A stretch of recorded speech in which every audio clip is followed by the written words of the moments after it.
Hello, welcome to our February session of the 2022-2023 Forests and Climate Learning Exchange Series. I'm your host today, Kylie Clay. I'm the Associate Director of the Forest, Carbon and Climate Program at Michigan State University. I want to give a quick thanks to our co-host, the Society of American Foresters, or SAF. SAF is the national scientific and educational organization representing forestry and related natural resource professionals across the United States. Founded in 1900, SAF promotes science-based, sustainable management and stewardship of the nation's public and private forests. Similarly, thank you to our additional sponsors, NCX and Renew West. For today's presentation, Raju, Pokharel, and Shivan GC from our very own Michigan State University will be here to discuss the economic trade-offs in timber products under various carbon management strategies for Maryland and Pennsylvania. Thank you both for joining us today. As a note, this is kind of a follow-up project on a project that was highlighted in last year's Learning Exchange series in the spring when Kendall Delizer and Chad Papa presented. So if you want to go back for a refresher on what that project entailed after this one, of course, encouraged to do so. And the link that we pop in the screen or in the chat here will allow you to find that presentation. So before we get started, I'd like to briefly share a few housekeeping details. To automatically receive registration details and information regarding upcoming webinars, please join our mailing list by emailing forestc@msu.edu. A recording of this session, along with a copy of the slides, will be posted to our site, and this presentation will be followed by Q&A. You can use the chat or Q&A function at the bottom of the Zoom interface to submit your questions at any point during the presentations. We will do our best to address as many as we are able to. We'll be collecting them over here, and we'll pose them at the end, the remaining 15 minutes of today. We'll pose them to our speakers. And if you're calling on the phone, and so can't use the chat function, but are able to email, you can also send those questions directly to us, again, at forestc@msu.edu, and we will collect those questions and pose them to our speakers. So attendees here are qualified to receive CFE credit from SAF. The credits will be automatically applied if you register for the event if you did register for the event with the email associated with your SAF account. Similarly, attendees are qualified to receive CEU credits from ISA.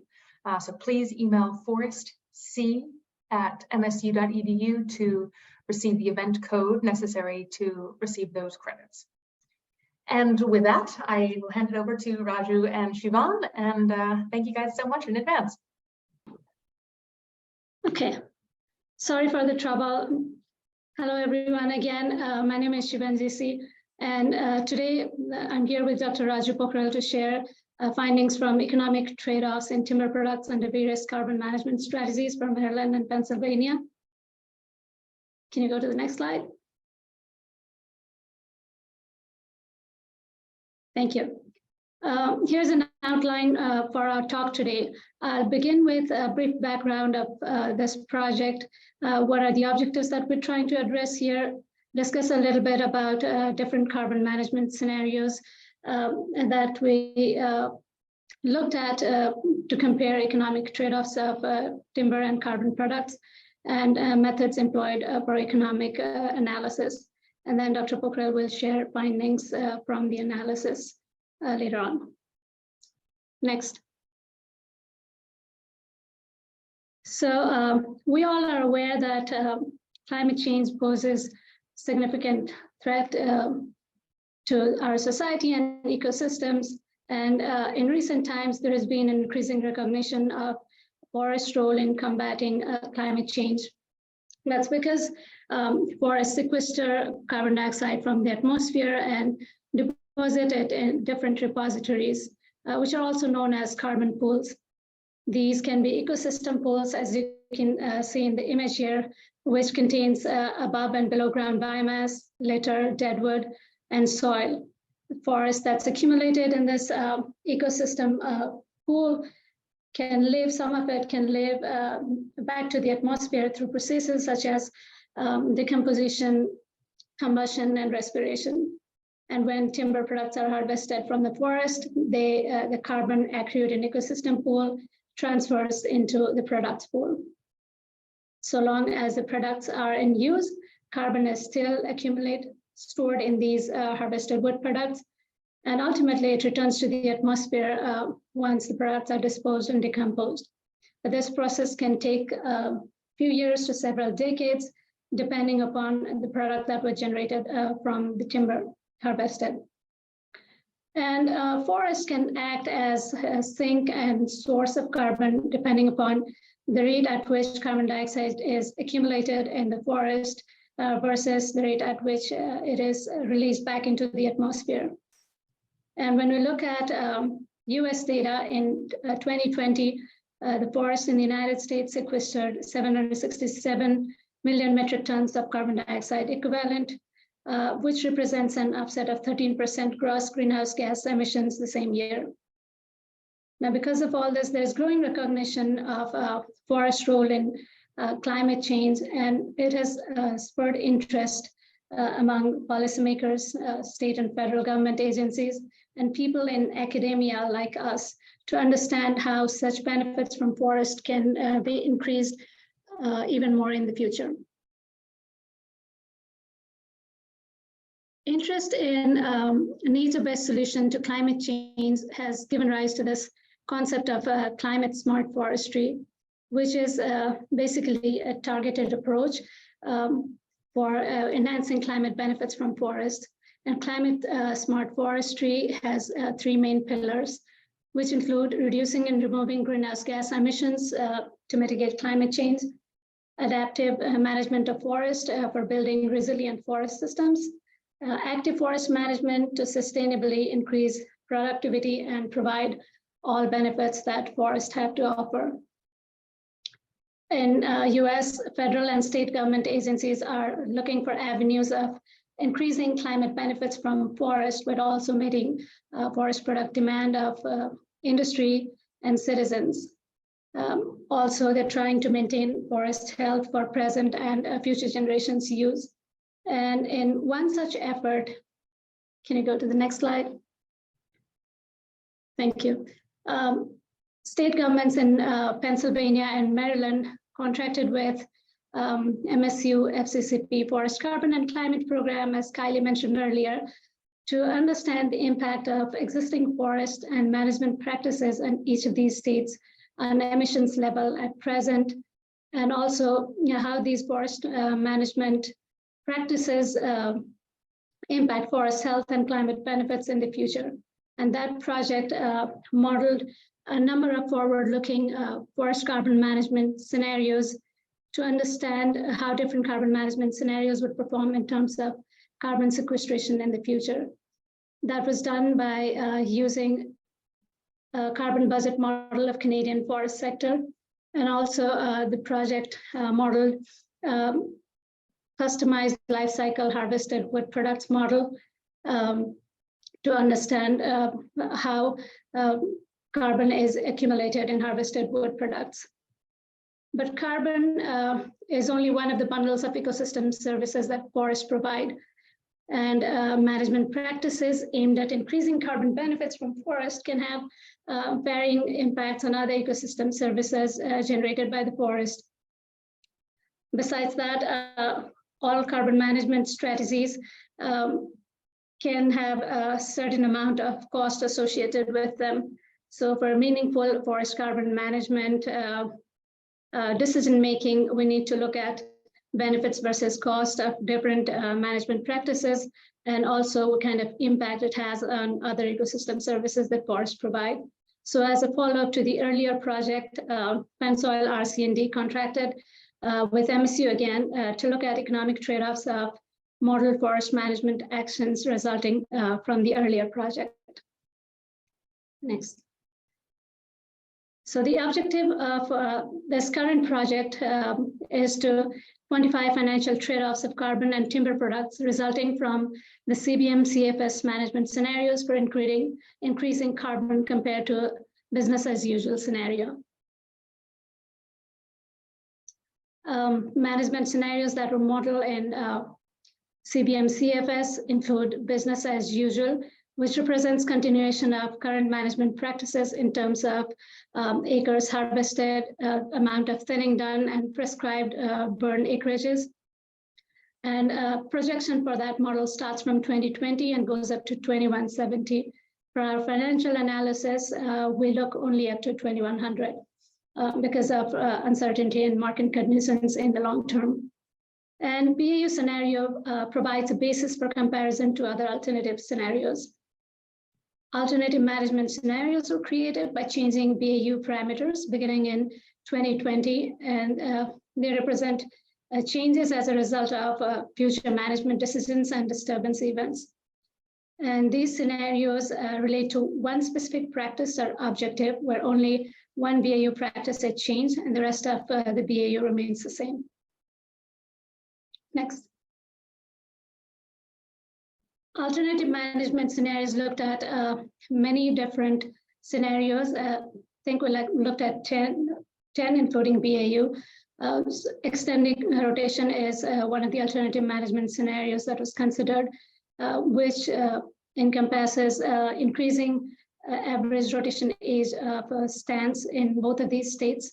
The numbers denoted here in black are for Pennsylvania and blue are for Maryland. So in case of Pennsylvania, extended rotation included increasing harvest age of both hardwood and softwood stands by 30 years and reducing aspen stands, the average rotation age by 10 years until 2170 in Pennsylvania. In case of Maryland, there were two scenarios for extended rotation, increasing hardwood forest rotation age by 30 years in both scenarios, and for loblolly pine, increasing harvest rotation by 20 years in case of extended rotation, and 40 years in case of extended rotation alternative scenario in Maryland. The next scenario was increasing afforestation. There are 4 categories underneath it: increasing afforestation until 2030, increasing it until 2050, scaling up that afforestation until 2030, and scaling up afforestation until 2050. And the numbers here, in black are for Pennsylvania, and again, blue are for Maryland. Next. The next scenario was increasing restocking, which is increasing supplemental planting to restock understocked stands. Again, for Pennsylvania, this included annual restocking of 4,508 acres per year until 2170, and the blue numbers denote for Maryland. Next scenario was timber stand improvement. In this, thinning and prescribed burn acreages were increased, as noted by the numbers here. Another scenario was reduced deforestation, where a rate of permanent forest loss was decreased, which included decreasing rate of permanent forest loss, as the numbers given here. Next. Another scenario was reducing diameter limit cut, which is a prevalent forest harvesting practice in private forest lands in both of these states. And the target was to reduce diameter limit cut to 0 by 2027 in Pennsylvania, and let it stay at 0 until 2170, and similarly in Maryland. The next scenario was controlling for deer browse, which is increased rates of successful deer browse control by fencing. And this included fencing in 14,459 acres per year until 2170 in Pennsylvania, and 2,000 acres per year in Maryland. Another scenario was silver pasture, which included silver pasture adoption through low density planting of trees in pasture land. And so in case of Pennsylvania, that included 15,250 acres of silver pasture planting until 2170, and the blue numbers denote here the acreage for Maryland. Next. Finally, a no harvest scenario in which all harvest and thinning activities were totally stopped by 100%. But still there's some volume that comes out of no harvest scenario, which is as a result of a land use conversion in CBM-CFS model. Next. So from CBM-CFS, we get carbon outputs, and that was converted into volume for financial analysis. And for volume conversion, the formula given here was used, which is carbon times 2 divided by specific gravity. And MSU FCCP team helped us with that. State-specific weighted specific gravities were used for conversion of softwood and hardwood component of forest types in each state.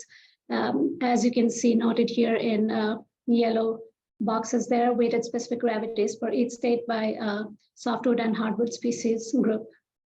Thanks. Timber products from harvested wood product model were obtained in 19 different product categories. And for financial analysis, we combined 6 products representing roundwood, sawwood, and veneer into a logs category, and the volume were presented in MBF for that. 6 different pulpwood products were combined into one pulp category with volume represented in tons, and 5 composite panel products as well as other industrial were combined to get a composite panel category with volume presented in 1,000 cubic feet, which was then converted into tons for financial analysis. And for bioenergy, we use the data as obtained from harvested wood products model, which was in tons. And for poles, posts, and pilings also, we use the data as obtained, and the volume is expressed in MBF. Next.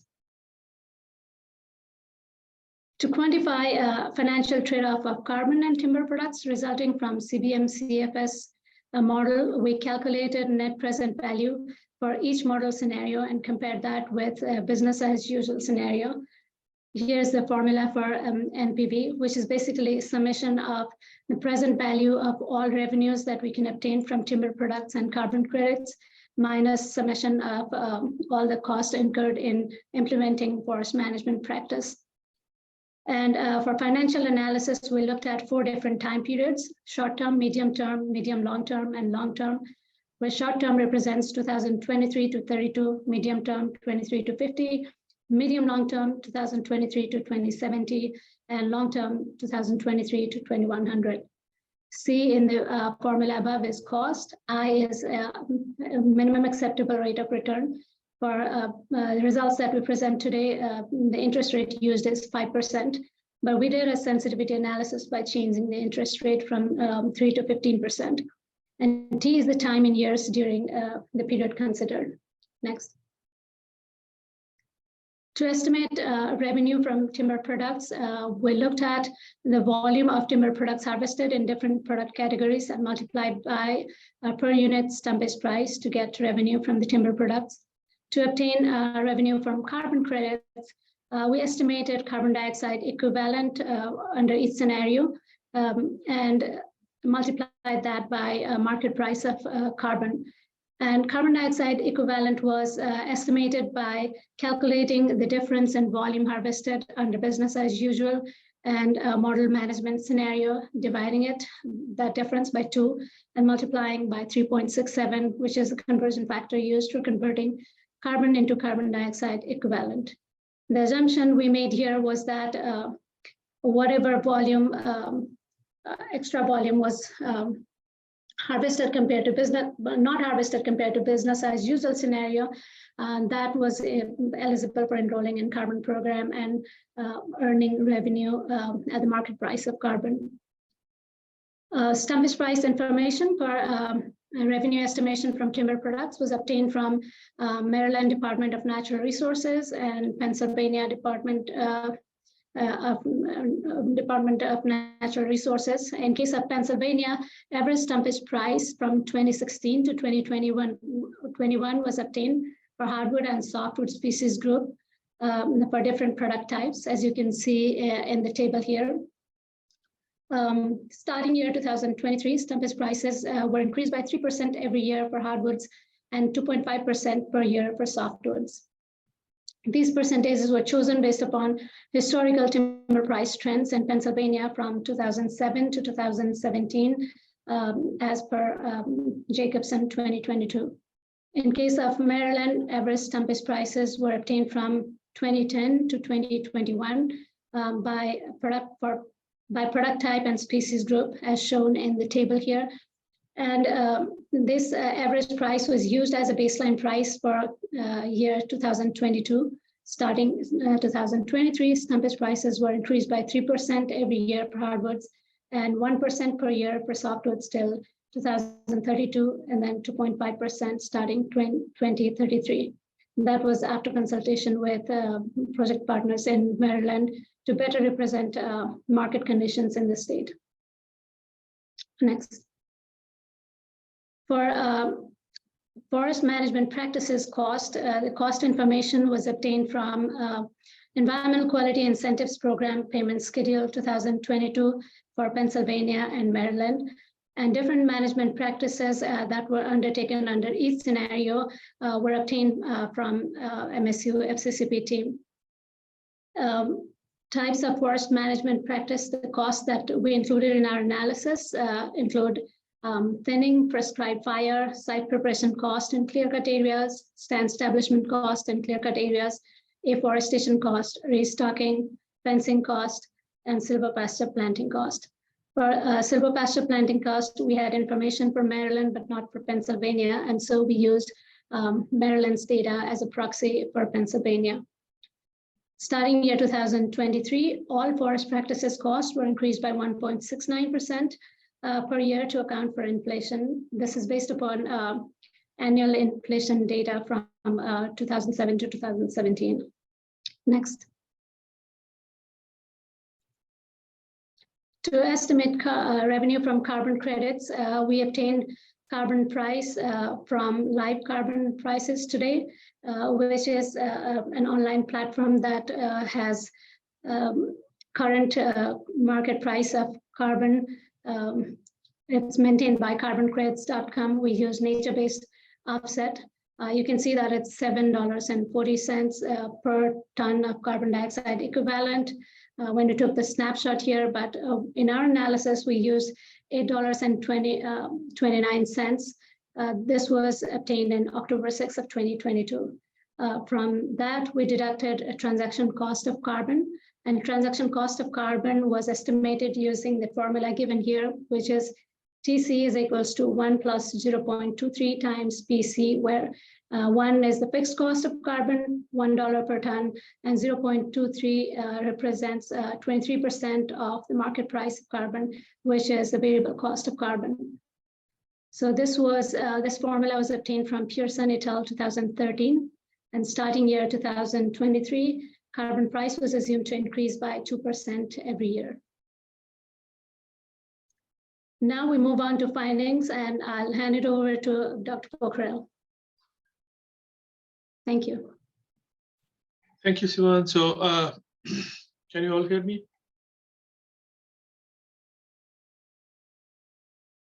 Okay, so let's, thank you. So let's get started on the results.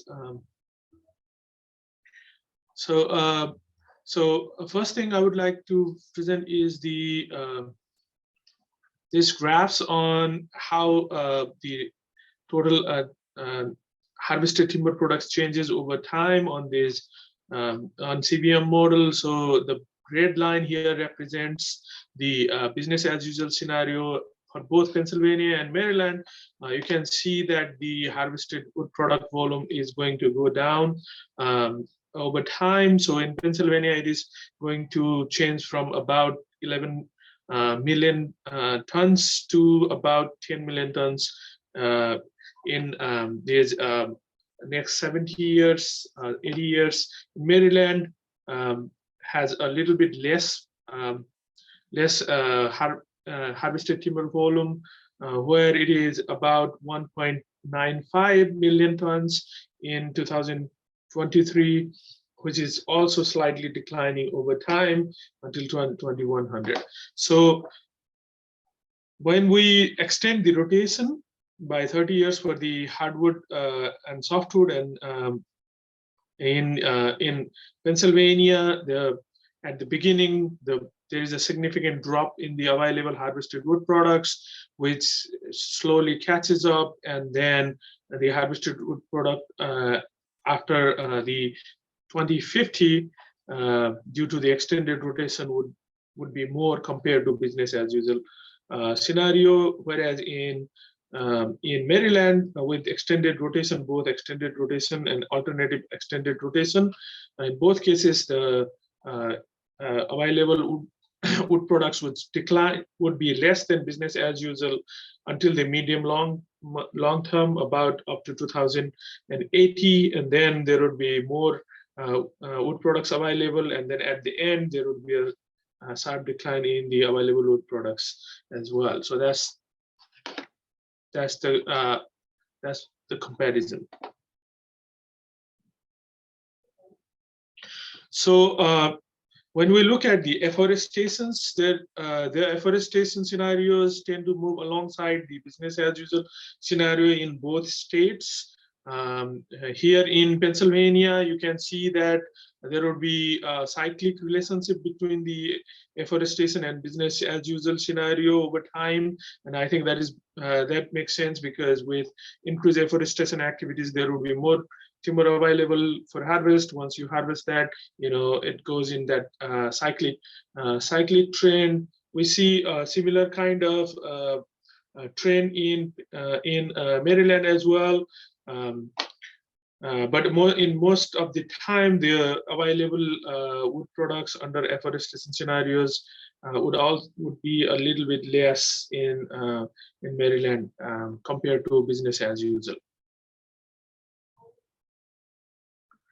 So when we look at the restocking, so when we restock these forests in Pennsylvania, as the business as usual scenario declined over time, so does the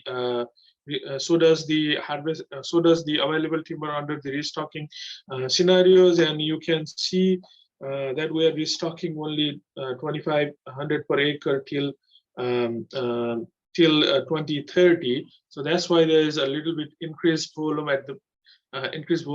after 2030, and then it declines, or it is below business as usual as we go along.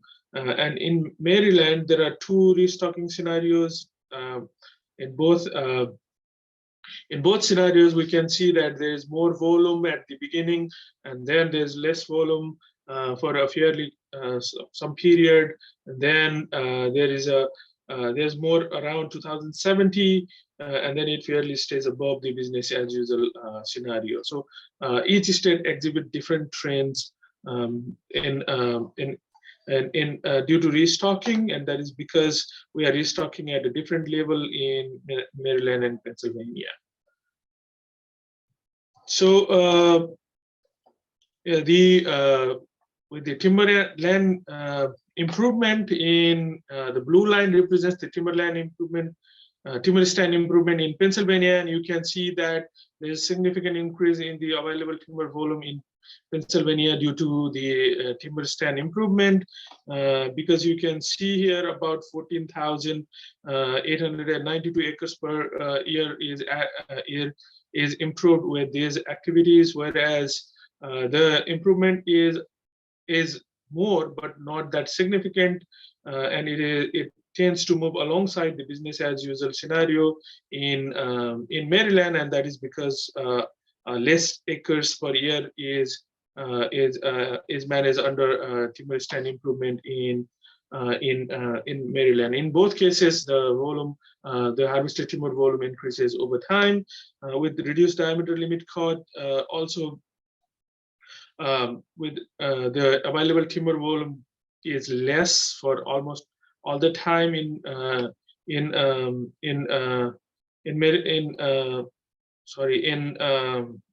Pennsylvania, whereas it kind of moves in a cyclic way in Maryland, and that is because of the different level of assumptions there. So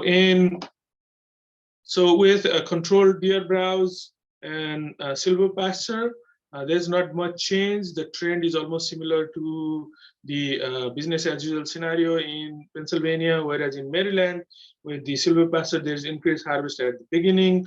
That's because of the because of the assumption that at the beginning, and then it decreases over time. That's because less area is enrolled into this silvopasser in Maryland compared to Pennsylvania. So now I would like to talk about, so these are the outputs from the CBM model, where we got the timber product harvested under these different scenarios, and then use that to calculate the net present value. Here you can see that compared to business as usual, only timber stand improvement, reduced diameter limit cut, and silvopasser perform better in the long run or in total. There is still a little bit of harvest coming, even if there is no harvest. That is due to land use change and urban harvest and other kind of harvesting activities, which is required for development and other purposes.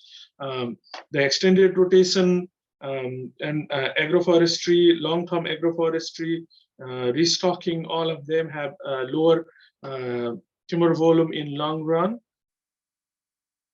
Here you can see that timber stand improvement perform better in Pennsylvania in short, medium, and medium long term, whereas reduced diameter limit cut have the largest volume available in the long term. So the extended rotation has the least amount of volume available in the short, medium, and medium long term, whereas reduced deforestation had the least amount of volume available, harvested volume available in long term. And here in Pennsylvania, you can see that about 49% of these products go, harvested wood product go into pulp market, 38% goes into log market, 7.5% goes into composite market, 4.6% into bioenergy, and about 0.25% goes into pole post and piling market. And this distribution would be important because if there's a large proportion of pulp market, then even if there is a lot of timber stand improvement being done, there's no market for that, and then that is pushed to pulp market, so the cost is higher, where the return is not that much. Return is not significantly higher, making those endeavors costly. So in Maryland, you again can see that in long run, timber stand improvement and then reduced diameter limit cut have a higher timber products availability compared to business as usual. Others either is at the same level or lower. And we have a uniform trend where the volume, the harvested timber product is the least in the extended rotation, alternative extended rotation scenario, whereas higher volume of timber is available in all time frames under the timber stand improvement. So in Maryland, about 68% of these harvested timber goes into pulp market, 25% go into saw logs, saw timber market, 4% into composite panel, 2% into biomass, bioenergy, and 1% into post pole and piling. So since it has a large proportion of pulp market, almost a lot of that, almost 2/3 of the harvested product goes into biomass. Even though there is high volume of high timber volume in timber stand compared to the baseline scenario, the change, the net present value would be less. So this graph shows, since we cannot see a lot of changes here because they are almost at the same level, so I created these graphs to show you what's the change in volume, a percentage change in harvested volume compared to business as usual scenario. And here you can see that in short-term extended rotation have about 14% less volume compared to business as usual scenario. And as we go longer in time, that comes down. So extended rotation the volume lost due to extended rotation is compensated over time as we go towards the longer run. Whereas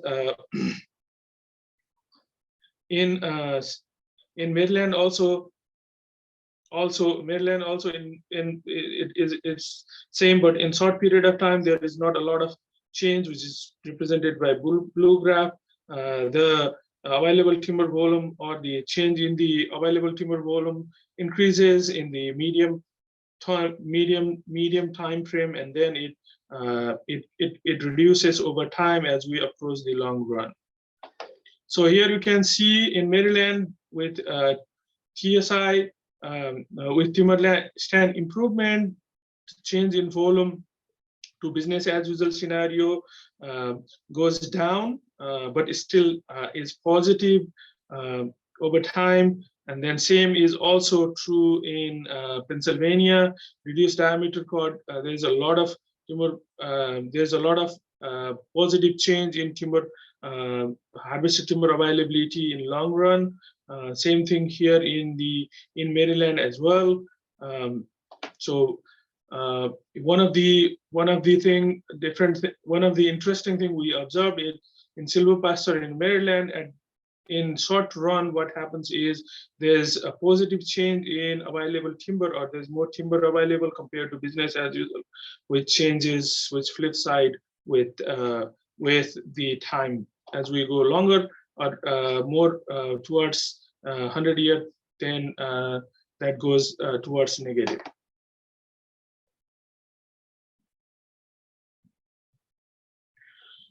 So this is the net present value without carbon credits and with carbon credits. So what we assume is if there is reduced harvest because of these different management prescriptions or different management scenarios, if that is enrolled into carbon program and at least we get carbon credits for that at around $8, then this shows the difference between that. So here you can see that if there are no carbon credits and then we extend the rotation, that is going to perform the worst, where the net present value is the lowest in the short, long, or medium long term. Whereas if there are carbon credits at current prices, the afforestation which goes up to 2050 performs worst, and there would be least available harvested timber volume in that scenario. Whereas the timber stand improvement performs better in Pennsylvania without the carbon credits, because obviously we are improving the timber for better quality timber, so there would be more money associated with that. So NPV is higher in this scenario, which makes sense. In long run, reduced diameter limit cut would have the highest net present value, which is in $1 billion here. So when carbon credits are taken into account, TSI performs better in terms of economic trade-off in short term, whereas reduced diameter limit cut performs better in medium, long, and long term. And you can see the difference here between the no harvest scenario, where about $0.65 billion were generated in no harvest case scenario, whereas with the carbon credits that becomes about $1.03 billion. So if all the land which is not put towards the timber harvest would if it get enrolled into the carbon credit program. So this is the percentage change in NPV without carbon and with carbon. So you can see that with carbon, the change in extended rotation, the NPV is still less than business as usual, although it is positive. So without carbon, it is about 17% less than business as usual, which declines over time, and in long run that comes to around 3.5 0.5% less than business as usual scenario. When carbon credit are included or carbon payments are included in extended rotation, it is about 10.5% less than business as usual, and it drops down to about 1% in long run compared to business as usual with carbon prices. So here in the timber stand improvement, you can see without carbon credits, still you have a better return, positive change compared to business as usual, which is expected. With carbon credits, still those scenarios are performing better compared to business as usual scenario.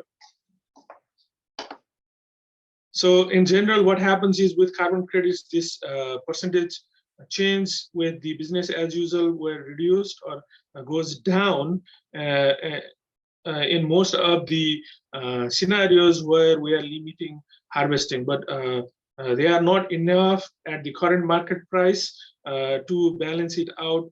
As you can see, they are close to zero, this line here in both the states, but they are not up to there even in long run situation where you can see these yellow bars.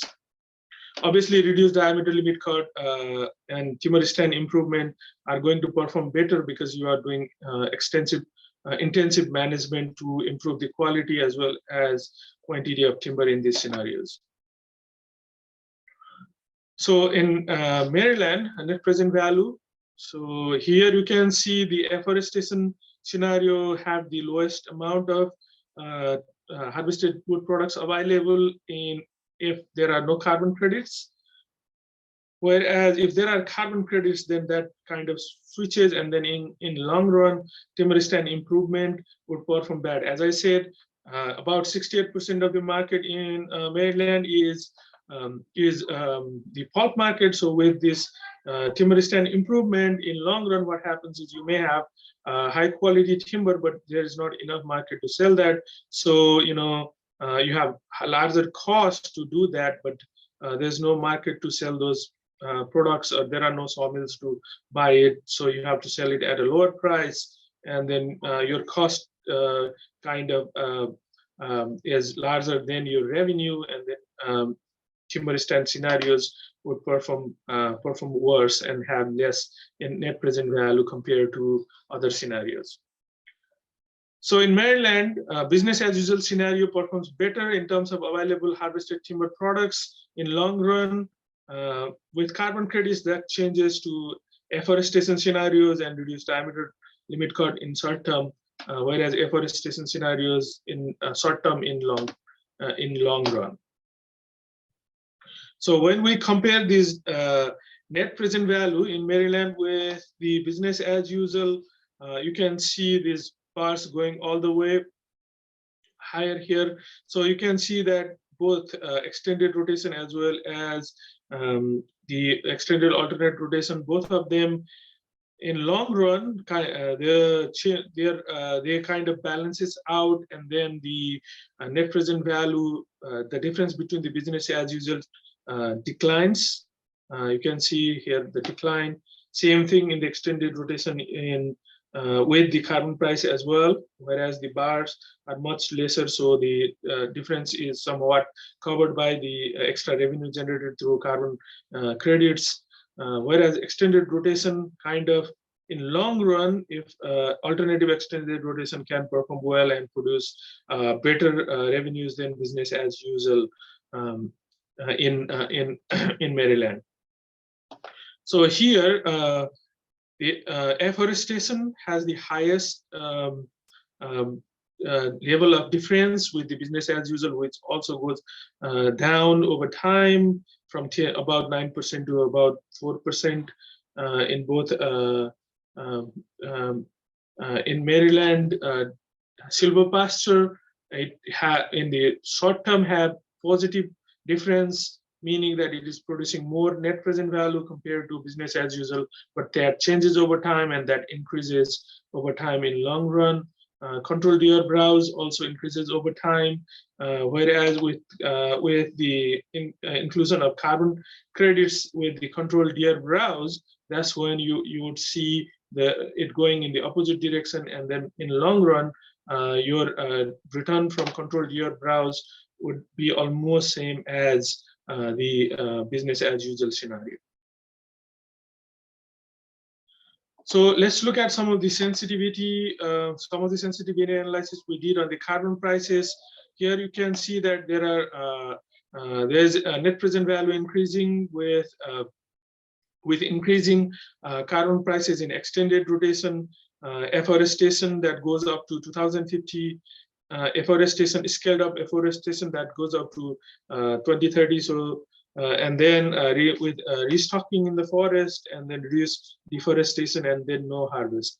Whereas the net present value with increasing carbon prices decreases if there is a short-term afforestation practice, scaled up afforestation practice to 2050, timber stand improvement, diameter limit cut, controlled year browse, and silver pastures. And this is expected because all the scenarios where we are extensively managing forest and doing activities, prescription activities to improve the quality of wood so that we can harvest it and sell it at a better price. Those perform. That's where the net present value with increasing carbon prices goes down. Whereas where we intend to increase the benefit with the increasing carbon prices, on those scenario, it goes up. So the biggest change you would see in the no harvest scenario, and that's expected as we are taking out a lot of land from active timber production and letting it into carbon markets, letting it go into carbon markets. So, and then this graph shows what is the percentage change in net present value with carbon compared to baseline scenarios. And I want to highlight there are two things. Here you can see that in timber stand improvement in the short run, or in the lower price range, where you have 5, the current price around 8 and 10 and 15, about $15. The percentage change in net present value is positive, whereas after that it becomes negative. So same thing is also true with the extended rotation, which means that if market prices of carbon exceeds $15 per ton of carbon equivalent, NPV in extended rotation is more than business as usual, while net present value in TSI and reduced diameter limit cut drops below BAU after $15, meaning that that is the cutoff point, or that is the sweet spot where carbon prices can have a significant impact on promoting this extended rotation and helping in carbon sequestration efforts. With increasing price of carbon, NPV increases in scenario that accumulate more biomass and harvest less volume, and those scenarios are extended rotation, reduced deforestation, and so on. So some key takeaways. So all NPVs under all scenarios were positive. They were not negative. So you are still making money. It does not mean that you are not making money. It's just that there are larger changes, or the amount is reduced, still earning 5% return on the investment. So they are all feasible. So we are not losing money implementing any of these scenarios. Thing is, we are not making as much as money that we could have made with baseline or business as usual scenario. So there's only one scenario in Pennsylvania, timber stand improvement, which had the higher NPV at all periods compared to business as usual, with or without carbon benefits. For scenarios like extended rotation or no harvest, we have higher NPV compared to business as usual scenario. Market prices of carbon needs to be higher than what it is at present, which is $8, about $8. So it has to be at least $15 or more. And under TSI in Maryland, it did well in the beginning, but it didn't do good in the long run, because most of the market there consists of pulp market, and timber stand improvement can improve the stand quality, log quality, but there may not be market to sell that. So for TSI and reduced diameter limit cut scenarios, to a higher NPV compared to business as usual scenario in Maryland, stumpage price needs to be higher than the current stumpage price. So these are some of the key takeaways from our findings. This study is still going on, and we would have our report submitted to this state, final report submitted to this state soon. So that's all from us. Thank you so much. So now we can take the questions. Okay, thank you very much, Shivan and Raju, for this presentation and for all your work going into it, both the research and putting it together here. So we have a lot of questions that we certainly don't have time for, and so I'm sorry to be disappointing to the audience there with that. One thing I will say is there are a lot of questions that have to do with scenario development and so forth, which maybe instead of addressing those here, we can make sure we send out both your report as well as the report that was done with the initial carbon analysis, which goes into very, into detail about the process and the parameters and so forth used in those different scenarios. So I'm going to skip over those questions right now and make sure we get that out to everybody. One question came in, do the carbon credits that you look at here reflect the amount of carbon stored in harvested wood products, or is that not part of that? No, we did not look at the carbon credits on the harvested wood product. We only look at the carbon credits available to the forest landowner because they are extending the rotation, or they are not participating in the timber markets. They are not harvesting and selling it to the timber market. Okay, thank you for that. And a couple of questions are coming on the same theme here, and that is the hardwood industry has been very reluctant as a group to embrace carbon markets for fear that it will impact their available stumpage, right? There's concern that more folks will engage in carbon markets and there will be less timber available.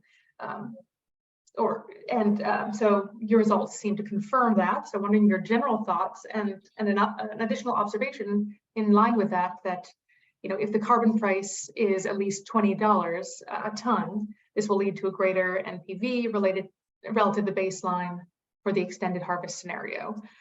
Does that mean that if we are seeing prices of $20 a ton, that all landowners are going to be financially better off engaging in an extended rotation carbon market or carbon project? If so, what does that imply for timber availability and the timber industry? So yes, what I can say is yes, if the price of carbon goes above $20, yeah, they may be better off. But we did not take into account prices and the rigidity of this verification process. We just assume it's a very simple assumption here, so it's very hard to tell exactly. Our simple assumption is all the land which is not used for timber production would be enrolled into these carbon credit programs, and they would be paid $20 per ton of carbon equivalent. That's a rigid assumption here because we are trying to make comparisons between different scenarios. But it seems like yes, they would be better off if the market exists for carbon, to enroll into that. But another thing is, let me show you one of the graphs here. Pennsylvania and then in Maryland as well, with extended rotation, sorry, this is not the extended. So extended rotation, there may be less timber at the beginning, but there will be a lot more timber afterwards. So if it is a timber-rich state like Pennsylvania, Maryland is a bit a different case. Then with extended rotation, what happens is you may have less timber at the beginning, but you may end up with more timber in the later phase. So if you look at long run, if you can hold off and then sell it in a later period, then you can make possibly you can make more money as well as money from carbon programs. So there could be a win-win situation as well, just looking at these graphs. Yeah. Okay, thank you for that. And a related question to this question about available timber for harvest. Sounds like you haven't for this analysis, but would it be feasible to incorporate some sort of price fluctuation in response to, increased demand, reduced supply in those early years that might shift people's behavior again, more of a dynamic model, or is that just far too complicated? Or do we expect, folks would just import from other states and there wouldn't be a dramatic price change in the short term? So if we enroll like without any market study, or without some policy to account for those substitution, you are right. If you enroll land in one place, there will be other place where timber is growing and that may be coming or being imported in the state. That can happen. That risk is already there. So a dynamic model where we look into the market and then see how this price fluctuation affects the demand and supply of these products definitely can tell us better in terms of where would be the leakage, where would be the additionality, and where would be the substitution happening because of this land getting into these carbon markets. So yeah, without doing that, it's very hard to, as you said, it's very hard to tell what's going to happen. And I suspect that if we don't do a good job at having right policies and then right pricing, then you can enroll lands at one place and then harvest from some other place can substitute that demand, and the net benefit may not be as much as we wanted it to be. Okay, thank you. Well, we've gone beyond time, so thank you very much again to both of you. Thank you to our audience for being with us today. It was really very enjoyable to hear the presentation and to talk with you, and I apologize for the large number of questions that we were not able to get around to. So again, we will send out that report and we'll get you more information there and answer what we can. So you'll see on the screen, just as a reminder of what's to come next. Coming up in March, we have folks talking about resilience, equity, and nature-based climate solutions in New York City. That's Timon McPherson and Emily Maxwell. So stay tuned for more, sign up. And if you are not already included on our list, forestc@msu.edu, just email us there and we will make sure you are updated and you get all the emails you need to get. So thank you again very much and happy day to all.